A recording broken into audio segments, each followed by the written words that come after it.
Well, hello once again. This is me, Leonard Wells, broadcasting as usual from HASLINGDEN, some 30 miles or 50 kilometres due north of Manchester in the UK, on Monday the 17th of October 2011. Today is part 18 of my series, The United States of Europe, which is my dream. And today we're going to look at the tiny country of Luxembourg. It's a Grand Duchy, head of state's a Duke, Grand Duke, largely symbolic office. It's roughly 100th of the size of the UK with a similar proportion population. Surrounded on all sides by Belgium, Germany and France.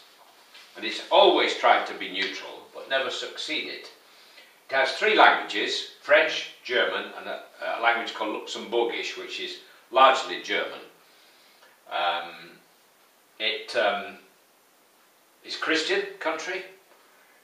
It's always, well, for a long time now, been a powerful centre for investment banking, second only to the United States. In some areas, it's also the big centre for reinsurance.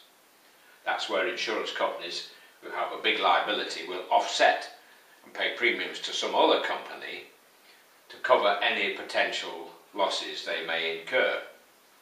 Seems rather strange. I suppose you might have reinsurance of reinsurance, but anyway, that's where it is.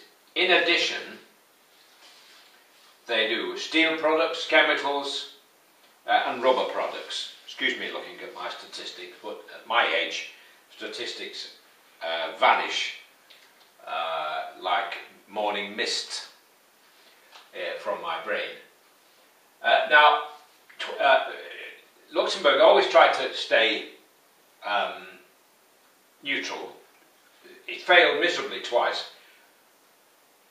Twice Germany has occupied it, once in the First World War and second time in the Second World War, completely occupied it. And it was only liberated in 1944, at which point, shortly afterwards, Luxembourg joined the Netherlands and Belgium in a customs union and then closer ties, the Benelux countries if you remember. That was the first time people could actually cross frontiers without noticing, like we can today with Schengen, but they were far ahead of their time. We thought it was all a joke sitting in over here, but in fact, as it's turned out, the EU is now the most powerful economic force on the planet, with a combined GDP equal to the United States and China combined. So whenever you hear the doom and gloom merchants, the Eurosceptics or sceptics in London talking and on the BBC about how magnificent China is and how weak Europe is, in fact the opposite is the case. Europe is very powerful and if we can get a United States of Europe and bring in the other countries, then the sky's the limit. And we would one day have a president of the United States of Europe. And it would be the most powerful bloc on the planet.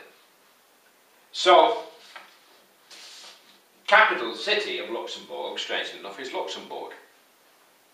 It's now connected by TGV, Train Grand Vitesse, high-speed train from Paris, good motorway networks,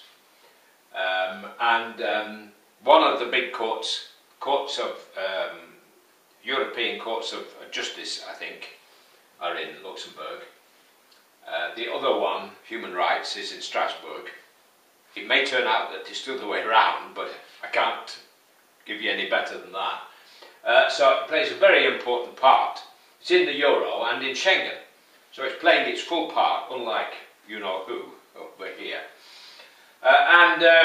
It will come one day. But once we've got over the fact that we lost an empire, then we'll stop trying to punch above our weight and realise that You're only strong as part of a collective on this earth, not individually.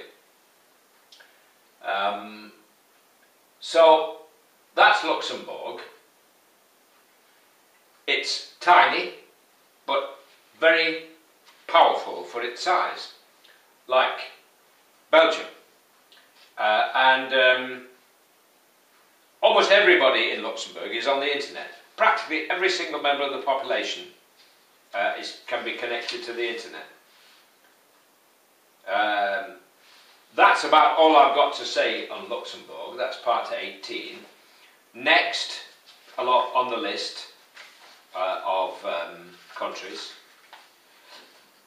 will be the tiny island of Malta. Where are you, Malta? Here it is, due south of Sicily.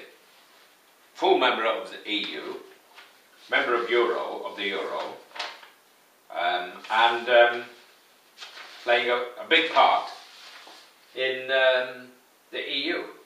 Incredible when you think about it. So that's it for now. God bless, while it's still legal in the UK to say God bless. Take care.